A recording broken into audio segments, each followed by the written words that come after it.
Hello, I'm Charles Haskell, medical oncologist, ethicist, and photographer. Welcome to my vlog where I tell stories from my life that have taught me important lessons. Today's story is the educational legacy of my grandfather, Pliny Fisk Haskell, M.D. My grandfather was born in Nebraska in 1877. He completed medical studies with William Kellogg in Battle Creek, Michigan, and established a medical practice in Artesia, California in about 1905. He was a horse and buggy doctor who provided medical services to his community well into his 80s. My grandfather was a pillar of the community, active in service clubs, always ready to provide medical care, and an ardent supporter of education. He was president of the local school board for many years, and he had the enormous pleasure of cutting the ribbon to a new elementary school in Artesia, the Pliny Fisk Haskell Elementary School. Their motto was Haskell's Rascals.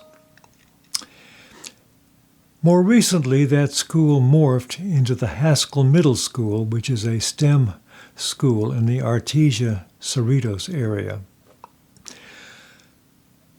On a more personal level, he taught me 4 things, 2 by example and 2 by explicit teaching. First, by example, horses. He loved riding and did so every day of his life until he suffered a stroke.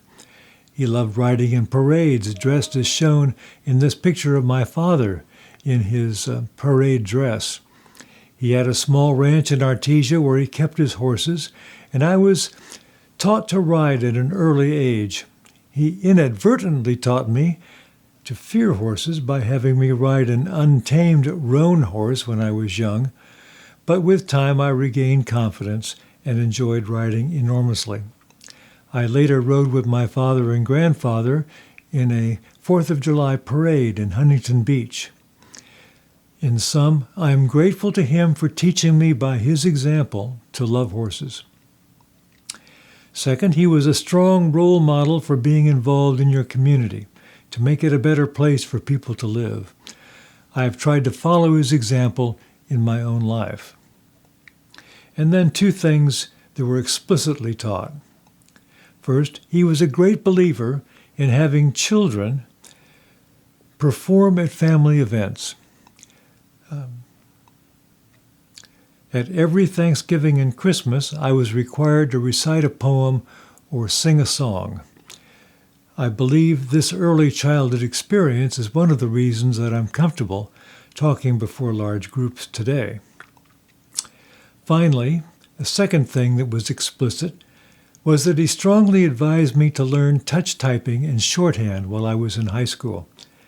This may seem like a strange legacy, but I accepted his advice about typing. I took a full year of typing during my junior year of high school and ended up typing about 70 words a minute on antiquated mechanical typewriters. I was the only boy in a classroom of girls, most of whom were planning to be secretaries. For me, typing proved to be an invaluable skill for the rest of my life. My grandfather was absolutely right about the value of typing for me. This concludes my story about my grandfather's educational legacy. Thanks for watching. Goodbye.